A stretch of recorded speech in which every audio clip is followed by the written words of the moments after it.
बाहुबल, अपराधीकरण, मतपेटियां लूट लेना, तमाम सारे कहानी और किस्से रहे हैं।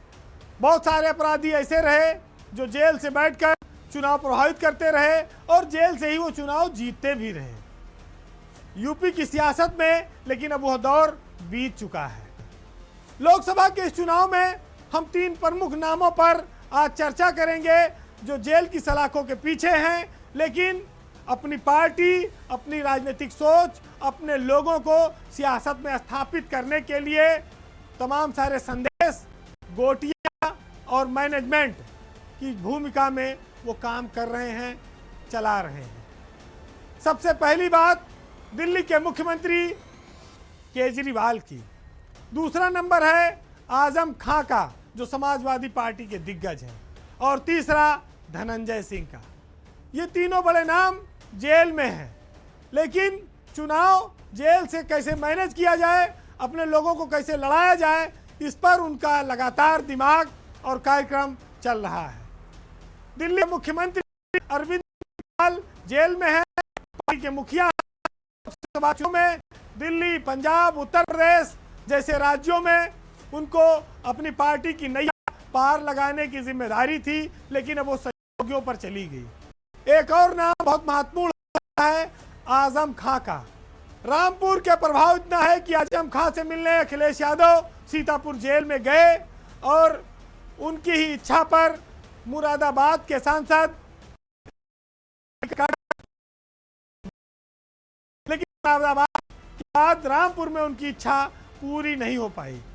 मुरादाबाद मंडल, बरेली मंडल में आजम खां का काफी प्रभाव है, लेकिन वो इन दिनों एक सजा याफ्ता मुजरिम है और उनके बेटे अब्दुल्ला आजम और पत्नी भी चुनाव लड़ने के अयोग्य हैं।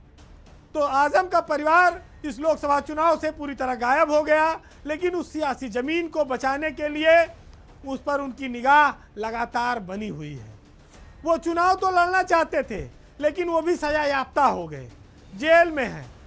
जेल में बैठकर चुनाव की निगरानी करने वालों में कई और सारे नाम भी हैं, जिसमें एक नाम है भदोही के बाहुबली विजय मिश्रा का। वो काफ़ी लंबे समय से जेल में हैं, लेकिन भदोही के चुनाव पर उनका काफ़ी असर है। मुख्तार के बेटे अब्बास अंसारी, वो विधायक भी हैं, मऊ और घोसी के इलाके में उनका प्रभाव है, लेकिन वो जेल में हैं और जेल से बैठकर भी वो सियासत के दांव पेच देख और आजमा रहे हैं।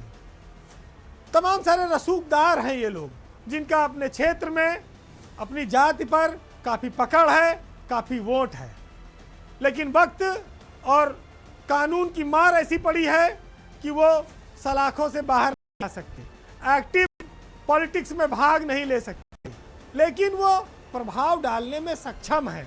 धनंजय सिंह क्षत्रिय समाज के नेताओं में गिने जाते हैं।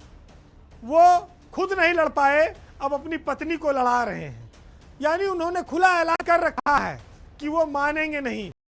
और अब ये देखना होगा कि उनके चुनाव लड़ने से भाजपा के वोट कितना प्रभावित होते हैं, क्योंकि वो पहले सांसद भी रहे हैं, विधायक भी रहे हैं। असर उनका है। अब चूंकि जेल में है, कुछ कर नहीं सकते, लेकिन कोई ना कोई गोट लोग जेल से बैठकर अपनी फेंकते रहेंगे, चलाते रहेंगे। एक और महत्वपूर्ण नाम गायत्री प्रसाद प्रजापति का, जो जेल में है। उनकी पत्नी राज्यसभा के चुनाव में वोट डालने नहीं आई सपा के लिए, वो विधायक हैं।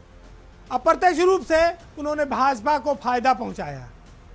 अब इस लोकसभा चुनाव में भी वो हो सकता है बीजेपी की मदद कर रही हो, इस उम्मीद में कि गायत्री 7 साल से जेल में है, सारी संपत्ति ईडी ने और सीबीआई ने जब्त कर रखी है, तमाम परेशानियां हैं, हो सकता है कुछ राहत मिल जाए।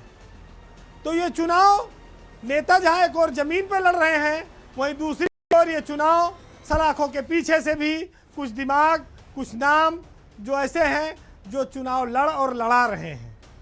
चुनाव में इस बार कोई ऐसा नेता नहीं है जो जेल से चुनाव लड़ रहा हो, लेकिन वो अपने लोगों की, अपनी सियासी जमीन को बचाने की चिंता में जरूर है और उसकी देखभाल भी करने में लगा है।